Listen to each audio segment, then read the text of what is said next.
but I'm super excited to be here. So thanks. Yeah, I'm super excited to be here as well. Obviously, we're both reporting live from our respective homes. I'm rocking a little bit of our Christmas cards, our holiday cards we've got over the past couple of days, and nice. We're rolling with that. But I'm excited about this too. This should be fun. We're calling it a Smackdown, but we'll try to keep things civil, and we'll try to make this as collaborative and productive as possible. To kick things off, do you want to start with a quick intro of yourself, and then I'll go after you, and we'll go from there? Cool. Sounds good. Bethany Fagan. I am our manager of content marketing over at Pandadoc. I have been with Pandadoc almost 5 years. It'll be my 5-year anniversary in February, which is crazy to me. So I've seen a lot of change, very positive. Super excited to still be with the company, and we're growing. Otherwise about me, I have about 10 plus years in sales and marketing. Fun fact, I used to sell Xerox copiers back in the day. That was my first job out of college. So I feel like my sales roles in the past have prepped me to be a better marketer. So I'm ready to, have a really awesome conversation with a VP of sales like yourself. So that's awesome about the Xerox copiers. I didn't know that. I can't imagine that either seems like it would be relatively easy because like everyone needs one and the name recognition, or it would be really difficult. Like yeah. I'd be curious. We have a whole LinkedIn Live about just that role and what I learned, but I mean, it got me into software sales and ultimately marketing for software companies. So can say that it was definitely well worth the struggle. So yeah, you'll probably be a very narrow audience that wants to tune in for Bethany discusses her experience selling Xerox printers. Probably, but okay. That's awesome. Well, I'm Jarron Vosburg. I'm the Vice President of Sales at JumpCrew. I've been at JumpCrew for a little over 3 years now. Started when we had about 60 people. We're about 350 people now. My role is predominantly focused on new partnerships and helping to put together a roadmap for those partnerships to be as successful as possible. And then I've also worked on the other side of the world, actually standing up the sales teams that represent our clients and helping them get teed up for success and growth over time. My background has been a little bit all over the place. I went to film school. I wanted to be a director. I worked in the agency world because I wanted to be Ari Gold from Entourage. I went way the other direction, and I tried starting my own tech startup, and then landed at Ancestry.com, and then ultimately came to Nashville and did sales for like wedding DJs for a little bit, and then ultimately landed at JumpCrew, where I've been for the better part of three years or so. So really excited about this as well. Our relationship with Pandadoc has only grown over the past couple of years, and I'm excited to have the opportunity to get to know you even a little bit more, Bethany, and especially to talk about this because the way content fits in between sales and marketing is probably one of the most impactful little niches of any growing organization. So we're going to flesh that out a little bit and talk about what we've learned, mistakes I've certainly made plenty of, and we can talk about those, and love to get your insight from the content marketing side. Just a couple like quote unquote housekeeping things. Really not too much guidance that we need for this. We're going to keep it relatively casual, but just feel free to ask questions throughout the LinkedIn Live. You can ask those in the comments section, and then we'll be sure to get to those during the course of this conversation, either as we're going through some of the topics that we have prepared or at the end, and make sure that we answer all of those questions. That's oftentimes the most fun part about this, is just hearing, hey, I'm experiencing this, or how do you think about that? And Bethany and I can share some of our feedback there. And at the end, we'll do a little bit of a recap of 3 takeaways that Bethany has helped to crystallize, that we've worked together in the background to think through. Like, if you were to take anything from this conversation, what would those 3 things be? And we'll recap those at the end. But really, again, most important is just Q&A. And Bethany and I have talked about this. Like, obviously, we're going to keep this super casual.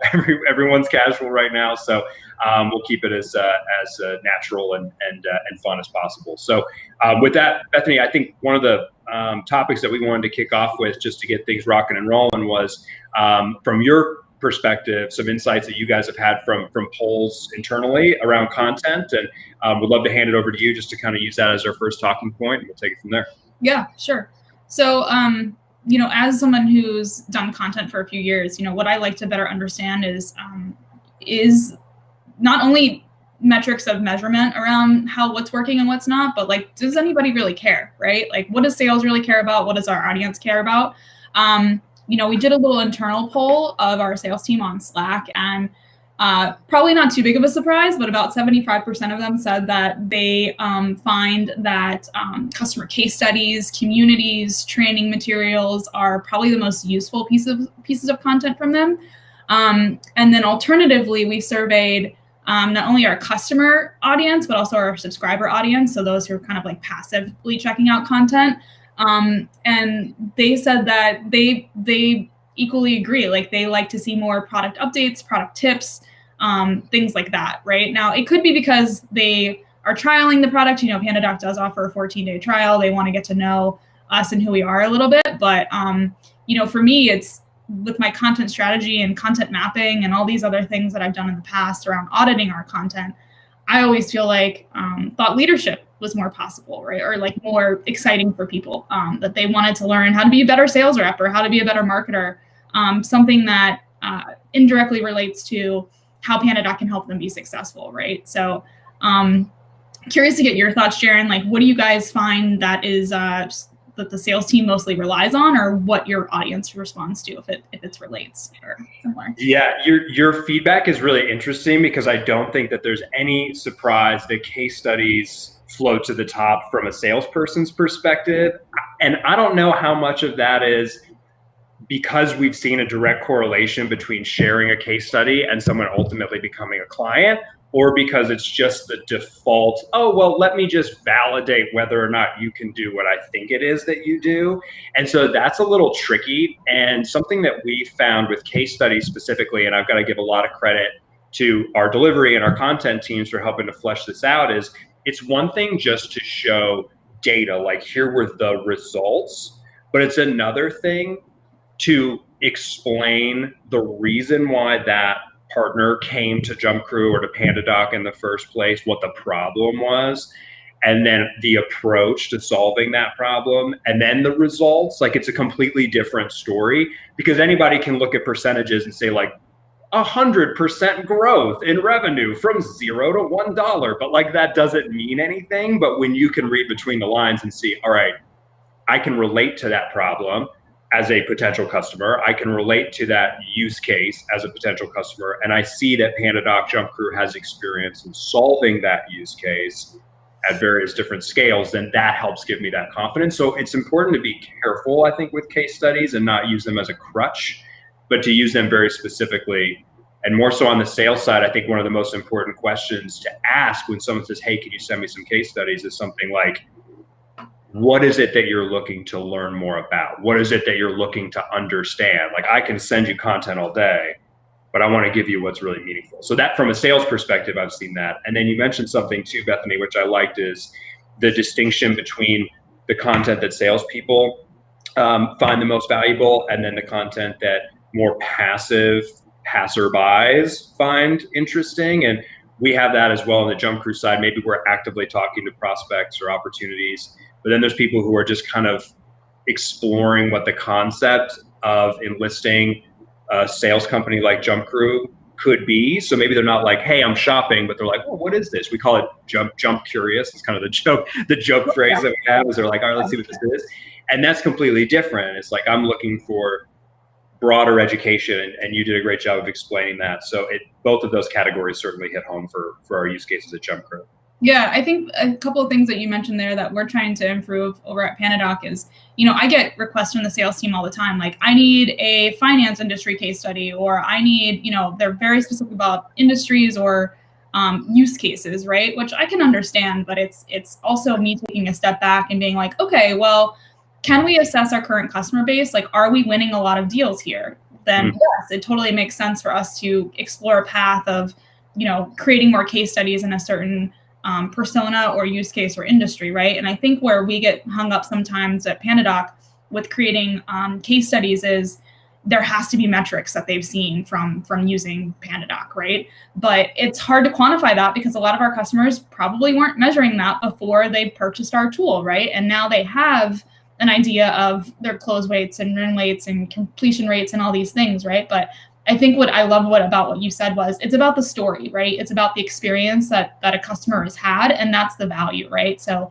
I know we're trying to rework our case study formats and how do we better tell that customer story in a case study, even if they don't have, you know, super metrics that like need to be pointed out in each one of those, right? So it's taken us a little bit to get there, but it goes back to how we were creating content. And as you grow and as the team grows, you have to change, you know, how you create things for the team. So yeah, nothing more. I'd love to ask a follow-up question there, Bethany, and just learn how the relationship or maybe the feedback loop between your sales team and your marketing team has evolved over time. The process for either identifying content on the marketing side that you feel will benefit the sales team, or the sales team bringing up a piece of content they think would be useful to have and asking it. Like, what does that look like over time, and how has that changed? Yeah, so I can remember I used to sit in on like weekly sales stand-up meetings, right? And now I just don't have the time to. And I do have 2 people on my content team. Shout out to Travis and Emily, who helped me look like a rock star. And Emily specifically is in charge of case studies and helping us to develop the case studies, right? So we try as much as we can to sit in on those meetings or take feedback over Slack. But honestly, it's more about the sales team helping guide us in the sense of like I sit in a weekly revenue tactics meeting, right? And we talk about campaigns that the sales team are currently running, right? And it might be a campaign around competitors to win more competitor business, or trying a different industry. Like with COVID, we've seen a big surge in education, right? Like education had to go online, and they had to now sign docs online and get docs to students and all sorts of things, right? And so we worked really hard to become compliant so that we could, you know, explore a new industry. That was all sales led, right? So we try to listen to them as much as we can and find areas of opportunity to sit in on those meetings and listen to their feedback, and then also see what the pipeline tells us too, right? Like if we're seeing success in like one category over another, then how do we make the product better? And then how does the product team work with the sales team to get the features that they need in order to sell more of those deals? And how do we, you know, get customers up and running as quickly as possible and see success as quickly as possible so that we can continue to tell those stories and get more out of that industry. So it went from like weekly meetings, which we don't have time to do anymore, to, you know, constant, you know, figuring out, okay, what's going on and how do we get in front of them and how do we figure it out? But it's still a challenge for us, to be honest. So, I don't think you're alone. It's a challenge for everybody. And you said something that really stood out to me, is that data tells the entire story, regardless of whether you're on the sales side like me or you're on the content and marketing side like you. The great equalizer is objective data. So when you look at current pipeline, when you look at close won deals, when you look at close loss deals and close loss reason, that's a pretty great starting point if you have nothing else other than some really smart, talented people looking for ideas for what to build out, to illuminate any ideas around content pieces to help maximize the amount of more closed ones based on what you see there, mitigate the amount of closed loss based on what you see there, and then help to foster a more meaningful pipeline. And you mentioned this too, opportunity stages, I think, is very interesting when you start to think about, as a prospect moves stage by stage through the buyer journey, how does the content experience need to match that? And is that automated? Is there a library of content for the salesperson to use? Do y'all on the Pandadoc side, do you use opportunity stages? It's something we certainly could do a lot better job of to dictate the type of content that a prospect or a salesperson has at their disposal. Yeah, I'd say yes and no. So like I recently just had to do a content audit. We have a spreadsheet. We don't use a fancy like sales enablement tool that like stores all of our content. I just use a Google Sheet, categorize it by title, by stage, and in the like marketing funnel, if you will, and then it links out to it, right? So yeah, I think we're finding certain areas where we have a lot in one stage and we can do a better job in another stage, right? But then it goes back to that whole, okay, well, it takes longer. So is it worth it? How do we get the data around close won, close loss to prove that we should work on, you know, late stage content? So yeah, we use stages. I also did content mapping. So another thing that we want to work on is just the website experience and getting better about how our content is served on the website and making sure that people have access to what they need when they want it, right? Like we're a Netflix era people, right? Like people want content and they want to binge it as fast as they can, right? So how do we give people what they want when they want it to get through the funnel faster, or just to have all the information they need before they're ready to speak to a sales rep? So we're looking at stages, we're looking at web experiences, we're looking at a bunch of different things to try to figure that out, especially in Q1. So I love that. Yeah. And we're gonna probably get into this a little bit more in a little bit, but you've been at Pandadoc for 5+ years, I think. And so how have you seen the relationship between your team and sales change over time? Like what learnings have you had about ways in which we as salespeople can better support or engage with the marketing side, and maybe vice versa, because you've had so much time within an organization to see how that's changed, improved, et cetera, over time? Yeah. I remember when we were just like a small office in San Francisco, and it was like, I think like 20, 30 of us, right? So it was easy for me to just go across the office and ask our head of sales, like, hey, Mike, how's it going? What do you guys need? And I remember I used to sit down with a few of the sales managers and sales leaders and kind of walk them through my content plans for the quarter and be like, do people care about this? Do they not care about this? So now that we've grown, it's shifted to me kind of relying on myself and my team to do the research and figure out what people are talking about on LinkedIn from the sales industry, other people that they've worked for or worked with, right? We do a lot of co-marketing activities like yourself with JumpCrew and some other customers who have a similar industry, to be like, okay, well, what's everybody talking about and what do people want to hear about? So it's definitely gone from this like one-to-one kind of connection that I had to the sales team to now kind of data, back to the data point, back to my own research point, and kind of doing our own thing, right? And trying to figure out the best ways to engage with them. I wish we had more time with them. I'm sure you guys probably feel the same way. I'm sure there's not enough time in the day to, make all your calls, hit all your meeting goals, and then still talk to marketing about what they have going on. So yeah, it's definitely changed as we've grown and just pivot to more strategic than just like tactical one-off pieces that we should be doing. So yeah. Yeah, and I've certainly learned over the years that salespeople can also be a very valuable just data collection tool for content development, because ultimately they're in the trenches, and ultimately they're the ones who hear the questions that get asked time and time again. So it is really important, regardless of stage of growth of your organization, to make sure that there is a mechanism in place to collect that feedback. Hey, I keep getting asked for case studies, or hey, people want to understand what the onboarding process is like, or people want to understand what are our full capabilities outside of just what we're talking about. Like, and if you start to see that those come up over and over and over again, you can identify those as content development opportunities to front load that earlier on in the process, to then remove any potential friction or additional steps as you go along. So it's invaluable feedback. And I believe the responsibility of sales to make sure that there is an open dialogue between those two departments, so you know that you're not building something in a vacuum and hoping it's going to work. Yeah, I agree. And it's still something that we're working on. Like, I wish I had more time to listen to sales calls. Like, I wish I had more time to like literally sit in and listen to what a customer is saying, right, to a rep, so then I can get instant feedback and more feedback around, okay, well, if this customer is experiencing this pain, how do we develop content around solving that pain, and then, enabling a rep to share it and get it to them. So yeah, I agree. It's like, they're invaluable, not enough time, wish there was more time. So I need to rely on some more technology to help me get in front of them. So we'll never have enough time. Never have enough time, but yeah.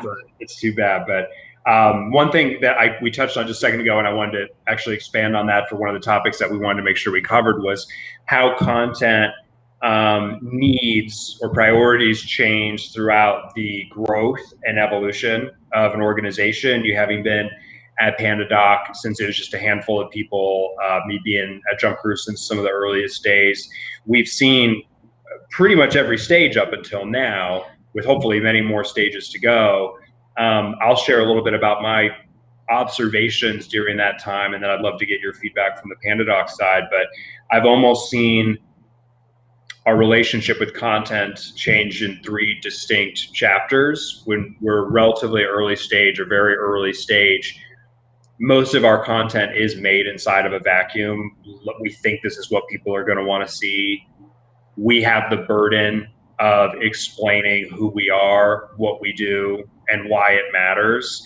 And I think that any content that's developed there it can really only happen in a vacuum. But when you do start those early phone calls, you start those early conversations, early pitches, over time, you start to collect, oh, well, they asked for this, or they wanted to learn more about that, like we were speaking to earlier. So that moves us into chapter 2, which is where we can start to use that data collection to inform decisions around what to build and why. And that's really, as the company grows, 20, 50, 60, 100 people, you start to have that feedback loop. And then the last chapter is really more proactively, which I feel like we're trying to work on more now, which is we have a vision for where we'd like the organization to go. How can we use content to really chart our own path towards that ultimate goal? And I think that that's an interesting challenge, whether you're verticalizing with the types of industries that you serve, whether you're launching new technology that you feel will best support your client base. Like, you can then use content as an offensive play as opposed to a defensive play. And it almost opens up an unlimited world of possibilities of what you could do. We were talking before we came on about, different types of unique or creative or new or fresh content that you can put out purely because you want to establish the feel of the brand, the style of the brand, and dictate next steps for where you want it to go. So I'll be curious to hear your thoughts, having seen the evolution of Pandadoc, and what your experience has been in seeing those different chapters evolve, if they're the same or different. Yeah, I would say they're the same. I'd say we definitely, when I started, I wasn't even in a content role when I first started at Pandadoc. I was in a partner marketing role, which meant that I was trying to partner up with some of our integration partners and see if we could do some co-marketing activities to just get better brand awareness and recognition for each one of our tools. And then it evolved into more of this content role and us, creating a lot of content in a vacuum. We have an extensive template library, and the blog was really focused on just organic traffic. So we were writing a lot of listicle posts and a lot of things like that. And then I'd say the only thing that was different about stage 2 for us, or chapter 2 for us, was that then as we grew, we added more people to the marketing team. And that meant we finally had a product marketing function, right? And for those who don't know, part of our company is based in Minsk, Belarus, and in Europe, right?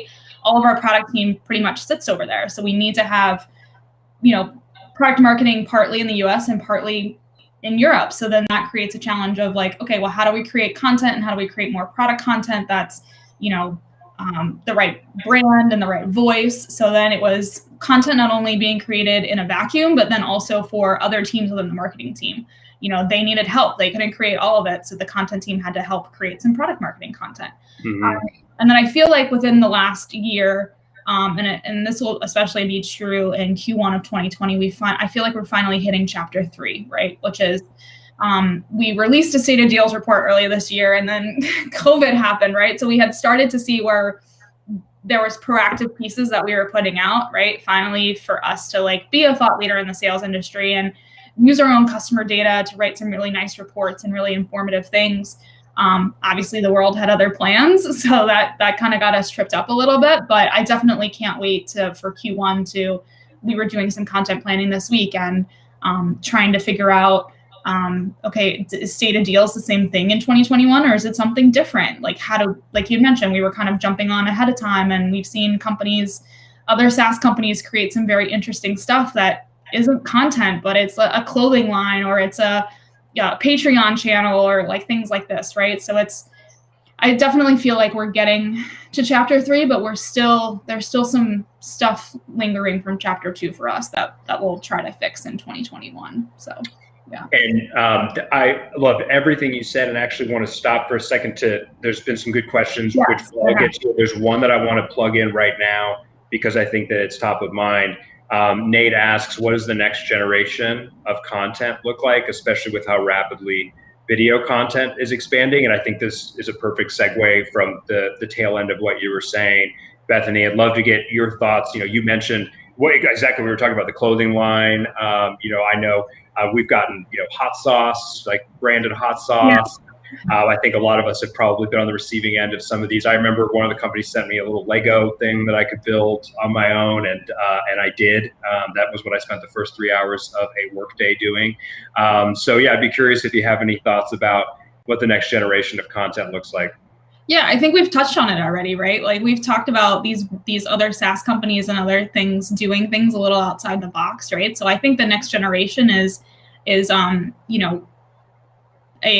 SaaS company, a B2B company, almost masquerading like a B2C company, right? So like we just mentioned that Lessonly, they created a clothing line based upon their little llama mascot, right? Like that's an interesting idea. And then we were also looking at this, yesterday we were looking at an example of a vegan chicken nugget company, but they act like a SaaS company. They put out release notes when they have like a new flavor or things like that, right? So I think it's this next generation of like, how do we get people engaged? And then also just what's a little bit different and outside the box, right? Like, because everybody can have a podcast, and I know we'll have one, but, we're also trying to think of ways that we can create and stand out and be relatable, obviously, too. So, yeah. That's perfectly said. I mean, for anyone who's a sports fan, I mean, it's like you have to learn the fundamentals, the basics, how to shoot free throws, how to pass, but then the true all-stars become experts in those fundamentals and then add their own flair and do something different and something that's never been done before and that's uniquely them. And I think that is, I agree, the next generation. There are no rules. Like, I think that's my biggest learning this year is that it's easy to default to some of what we've seen everyone else doing. And I see a ton of value in that as like some of the standards or the fundamentals of a healthy content output from a B2B or even a B2C organization. But trying anything, different mediums, different types of content, different platforms, going more physical, things that people can actually look and touch, is a huge opportunity for companies to find something that's unique, that's fun, and at the very least, they know is going to stand out. And I think that's one of the biggest learnings that I've had in a sales role is that there is just so much noise of the same old thing. And we've all seen these emails, hey, LinkedIn suggested that I connect with you, or just click my Calendly link to schedule 15 minutes. Like, it's all the same old stuff. And the only way that anyone is making a lasting impression these days is by doing something that is uniquely them. That is a lasting and impactful legacy that you can leave on your potential clients. So have you found that? I know you've been experimenting a little bit with some ideas like we talked about before, but have you seen any of that working, or any that's maybe failed? We talked a little bit before about content that's really hit it out of the park, and then maybe content that's been a little underwhelming. Have you seen any pieces? And I'll share some from my world as well. Yeah. I think one of them I just mentioned is like state of deals, right? We partnered with G2 late last year and tried to do a state of deals report, and it really tried to focus on the relationship between buyers and sellers.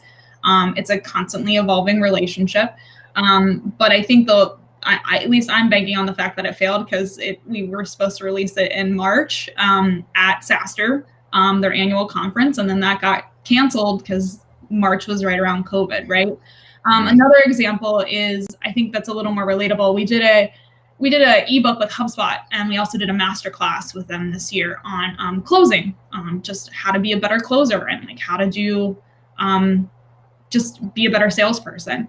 And it didn't perform nearly as well as an ebook that we did with HubSpot the same time last year. So the same time last year, we did I think we combined their marketing templates and our like sales proposal templates and just said 20 sales and marketing templates that you'll always need, or you'll never have to search for again, kind of thing. Mm-hmm. And people loved that. They loved. I think the difference that we learned there was, again, back to that comment I made earlier around people want actual examples and want to use your product, or want to have something tangible that they can get their hands on, versus just thought leadership I can get a sales lesson somewhere else kind of thing, right? Like I need to learn more about you and the company and what you guys are doing. So that was a big one, I think, for us. Is like, hey, we love partnering with HubSpot and we'll continue to do more with them, but we have to really think about how to make the topic more interesting and more actionable than just, here's how to be a better closer.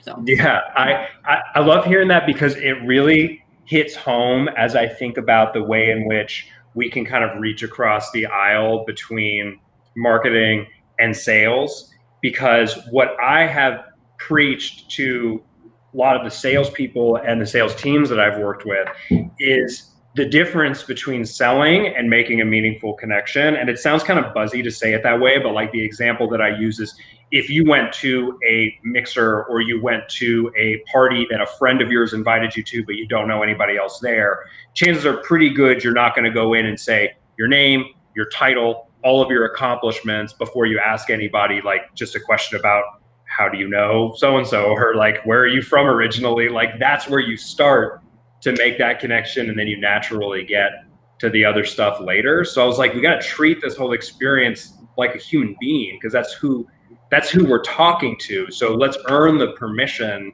to have that conversation. And content is a really interesting way to do that.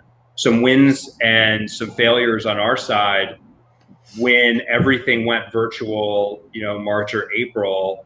I can't remember exactly how this idea came up, but a colleague of ours is a really talented musician, and I think he had been fiddling away with a ukulele or something, and somebody challenged him, like, hey, what if we put some video together that we could send to our prospects through outbound that we were trying to get to come to a meeting and get to know us a little bit better. So what if we recorded a song? Like, let's write a song, you can sing it on ukulele. And that was step one. And so he wrote this great song. It was catchy, the lyrics were funny, and he just recorded it on his own video. But we took it one step further, and then we sent the lyrics and that video across the organization and had multiple other people record themselves singing the same song. And then we spliced the video clips together, like ultra Brady Bunch style, and all of the little cells were all singing the song together. And it's like, let's have a pitch meeting, and it's really catchy. And so at the end, and then it says the JumpCrew logo, and then we repurposed that 100 different ways. It went in outbound emails, we put it on our social content. It's just kind of a funny thing to like show our personality. And that went a lot further than some other pieces like long form white papers, that the content is amazing. The thoughtfulness behind it is incredible. The data points are interesting and meaningful, but we really have not seen any connection between people who have downloaded one of our white papers and who ultimately become clients. So there's a learning there for us to understand, okay, how do we massage the relationship between I'm interested in this topic and then I become a JumpCrew client. So we've seen, good and bad on both sides of the coin. Yeah.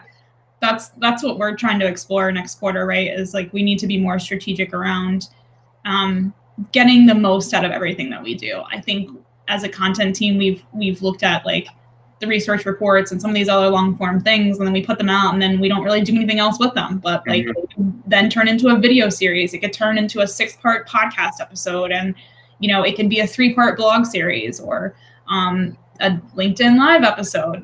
So like, I love your point about taking something and doing more with it, and it can start something small or something big, and just making sure you're maximizing your channels for those activities. So.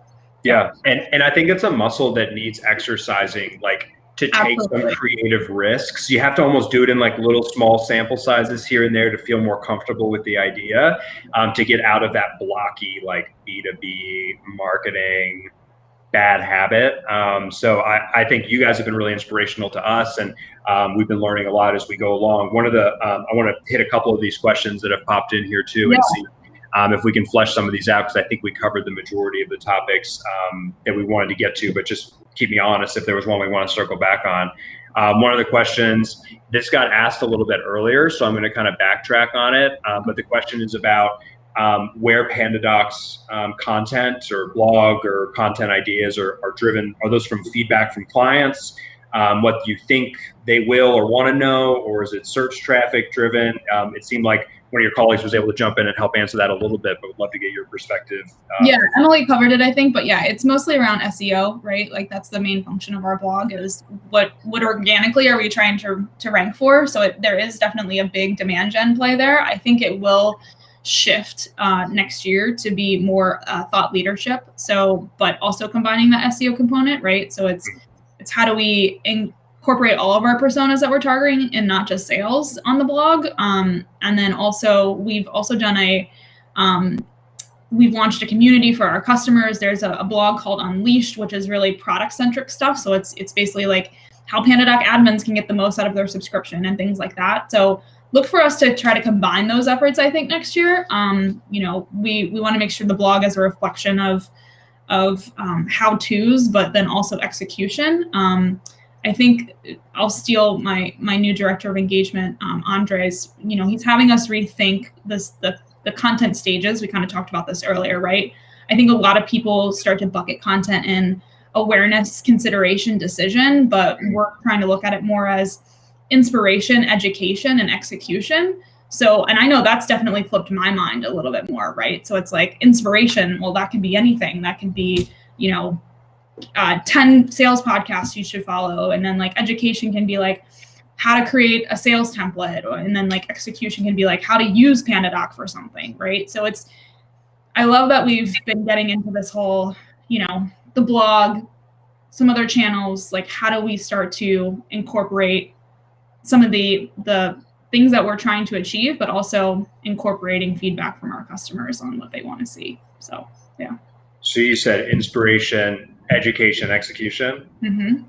I'm going to steal that. That's awesome. I love that framework. It actually, it kind of takes the same themes, but it amps it up in a way that seems more personal. It feels more personal. It feels more like the experience of being a prospect than it does like, all right, I'm just checking boxes as we go, because it's more nuanced than that. Inspiration, I think, is one of my biggest takeaways from what you said. And I want to carry over beyond this. It's like, if you can inspire people either to believe in the what, the why, the how, the who, any one of those, if you can do it all, that's a guaranteed customer. Usually you can just get a couple of them. I think that inspiration piece is wholly undervalued and something that I'm going to take away from what you said. One question is, have you worked entirely in-house with your marketing and or sales? Would you consider partnerships? I mean, I'll speak from our perspective. I mean, we're always open to partnerships of any kind. However, our marketing and our sales have historically been all in-house. The types of partnerships that we're typically looking at outside of our current clients are usually technology, anyone who can help us to facilitate creating more meaningful content. Bethany and I were talking about this beforehand, whether it's looping in some real experts to help us with video. We had some really talented people helping us with video initially, and we will lean on their expertise to help facilitate that. So I think it's more on a case-by-case basis, depending on the type of content that we're looking to flesh out. But I'm curious, Bethany, if you feel the same or differently. Yeah, same. It depends on the type, and then it depends on the goal. So like we have a partnerships team. Like we have literally people who are partnering with, agencies and other people to resell Pandadoc, right? So there's that whole component. We have a partner marketing manager. She manages those relationships with those people. But I think what this person might be mentioning is it mixes for us. So like I've certainly used contractors and other content marketing agencies to help us with the volume of content that we have to produce, right? Especially when it comes to our blog, to put out consistent content there. I can't do it myself. Travis and Emily can't do it themselves because we have them focused on other areas of opportunity. So we'll use Upwork. We'll use previous relationships to reach out to people and get packages of blog posts and other content that we need done. We recently really dug into video this year, and we have an agency that helps us put the things together. Travis records the content, and then our in-house brand team, they design the imagery and the motions that kind of go with it, and then they send it off to an agency we use in Europe, in Belarus, and they stitch it all together, and it makes it look awesome. So it depends, but yeah, just because I'm a team of 3. It's nearly impossible for us to get it all done. So we certainly open ourselves up to paying for things, and then also co-marketing activities like this. So yeah. Yeah, the co-marketing side of things has been an awesome new phase of what the work that we're doing, more so because we get to learn from people like you and the Pandadoc team and the other co-marketing opportunities. It's mutually beneficial, and I think that that's what everything really starts to revolve around, is how can we create value for each other, both in the context of just partners, we're users of Pandadoc, like, I think that that's really meaningful as well. And then also exploring ways in which that can network effect into potential new customers or users of our respective organizations. So there's a lot of value there, and usually it doesn't cost much. It just costs a little bit of time, which we're obviously usually short on, but this is about the most meaningful thing we can be doing on a daily basis. Yep, totally. So I think to just kind of bookend everything, I wanted to talk through some of the takeaways that we discussed before we started and leading up to this. We've got a couple on here, but I'm sure there have been some other ones that have surfaced. So as we talk through these briefly, if you have any other questions that you want us to address before we wrap up everything on the stream, don't hesitate to drop those into the comments section, and we're happy to chat about those. I'll start with the first takeaway that's on here, Bethany, about what matters is what your audience wants, not just what we want. I think we've covered that a lot. I think that there is a balance between understanding the direct asks, the explicit asks of your customers, the implied needs and interests of your customers, and then the hypothesis of what your customers will want. That's all a little bit of a balance, probably more heavily weighted from the front to back of the three that I mentioned. Do you have any thoughts on that? I mean, we've covered it for the most part, but curious if you had any closing thoughts on, let's give the people what they want. Yeah, I think don't be afraid to ask your audience. I think a lot of us are kind of afraid to send out another email that we feel like we're bugging our audience again with something else. But don't be afraid to ask them for what they want. I think that was invaluable for us. It's holy crap, let's just do a survey and let's just see if people respond. And people got back to us. I think anytime you solicit feedback, people are going to give it to you, and just don't be afraid of that. Take it well and constructive and do something with it, because it is super valuable. That's such a good point, Bethany, is in addition to what we were talking about before with salespeople being great data collection, your current customers, and if they'll talk to you, your close lost opportunities, maybe at the point of them deciding to go in a different direction, but more so your partners, your actual customers, they're with you for a reason. Ask them, why'd you pick JumpCrew over the other vendors that you were speaking with? What was it that stood out to you? What do you feel like you didn't know as well pre-partnership that now you see, having worked with us for a little while? That's the ultimate source of data. And I found almost 100% of the time they're happy to do it, to your point. So that confidence of just being hey, can I ask you a couple of questions? It just takes a little bit more exercising that muscle. Totally. So next takeaway, if sales doesn't use the content that you've created, we should be aware of that. There should be a feedback loop so that we're not wasting resources. I think somebody mentioned in the comments earlier, nothing better than putting all this time and effort and research and design into a piece of content that sits and collects dust for months on end afterwards. So that also being a feedback loop between what are you asking for, as in sales, why, what's the use case, what's the time allocation that's going to be needed to get that done? Is it worth it? I'd love to see if you have any thoughts about how you've quickly measured whether or not content pre-development is actually what they wanted or what they needed, or how quickly you were able to recognize that was not a good use of time. How do we solve that again moving forward? Yeah, it's going to change for us, honestly. We used to measure content on pipeline production, but we're just learning that it's a longer process, and it doesn't, the minute we put something out isn't going to instantly result into some pipeline creation, right? So now we're going back to the drawing board and looking at time on page and bounce rates and things on the website that we can better control. So we'll look at that as measurement. We also use Pandadoc. I mean, I'm going to plug our tool, of course. This is the whole point. But when we can, we do put content assets into Pandadoc, case studies and testimonials and some explainer videos and things in our content library. And reps can drag those items into a proposal, a quote, a contract, whatever. And we do report on metrics of use of those pieces. So we can see those kinds of information. So it's not always quick, but it always does give us, a little bit of an indicator of like what's working and what's not, so that we can pivot quickly and create more of it or create less of it.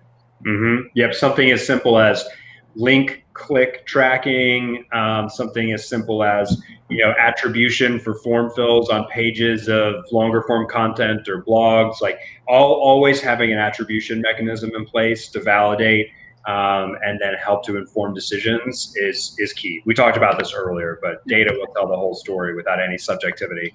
Yep. And then the last takeaway, as we kind of wrap things up here in the tail end, is, having somebody conduct a content audit, building a repository and keeping those updated. I think that there will be some standards of what we know we're going to need on an ongoing basis. We know people are going to ask for case studies. We want to keep the data updated on those case studies and add new ones as they come. Who has ownership over that process? Where does that repository live? Who should have access to it? That takes a little bit of work on the front end to make sure that that structure is in place and that there's expectations and guidelines or guardrails around how that's being used.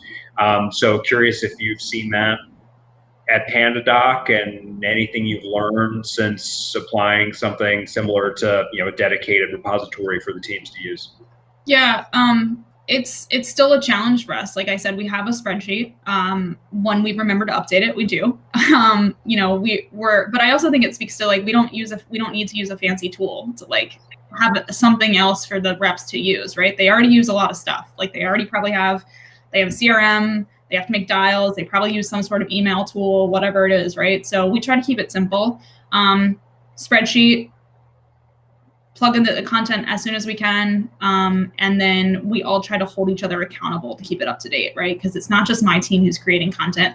Product marketing is creating content, customer marketing is creating content. So, we've tried to designate like team leaders, if you will, who need to update the marketing calendar, need to update the library. So it's still a work in progress, but yeah, to keep it simple, I guess, is my best piece of advice, right? Like I said, you don't have to reinvent the wheel. Just start with something and start to put those things in there, and then get the sales team comfortable and used to opening it, and then also getting the sales managers on board to incorporate it into their training or weekly meetings or whatever, right? So that they know that that's where they can go to find the info that they need. Yeah, your keep it simple tip, I think, is one of the most important things to take away from that, because it can be really easy to find some sexy new tool that looks like it's going to solve all of your content development or management or delivery issues. But in all actuality, I think you mentioned a Google spreadsheet seems to be the cheapest and oftentimes the easiest to validate whether or not you even have a need to add something to probably your already pretty full tech stack. So keep it simple is a great place to start. I think that feedback loop between two departments is the key to help doing that. So I think we're right up here at the tail end of time. It looks like we addressed the majority of the questions that we wanted to get through. Did you have any last comments, Bethany, that you wanted to hit on before we wrap things up? No, Jarron, this was great. I really enjoyed this conversation. If anybody has anything else or has any other questions about content marketing, about Pandadoc or anything, feel free to connect with me on LinkedIn, reach out, send me a message. I'm happy to take some time even offline and connect with everybody. So thank you to everybody who tuned in today, and thanks for the awesome, looks like we had a little chatter going on the feed there. So that's awesome. Yeah, we did have a little bit of chatter. Appreciate all the people who contributed with questions and feedback. Bethany, I had a blast chatting with you a little bit, and I appreciate you and your team helping to put this together. Thanks to Jesse Taylor and the team at JumpCrew for putting these together on my end. Similar to Bethany, don't hesitate to connect with me on LinkedIn. If you are curious about anything that we've talked about, if you want to tell me something that we said was just dead wrong, I would love that kind of feedback, and I'd rather hear it so that we can learn as well. And again, for contacting me, LinkedIn's a great place. Don't hesitate to reach out, and same thing with Bethany. It looks like somebody just asked that as well. And so with that being said, I think we'll go ahead and wrap things up there. Thanks again to everybody who joined. Thanks again to Bethany, Pandadoc team, and to JumpCrew, and we'll look forward to doing the next one.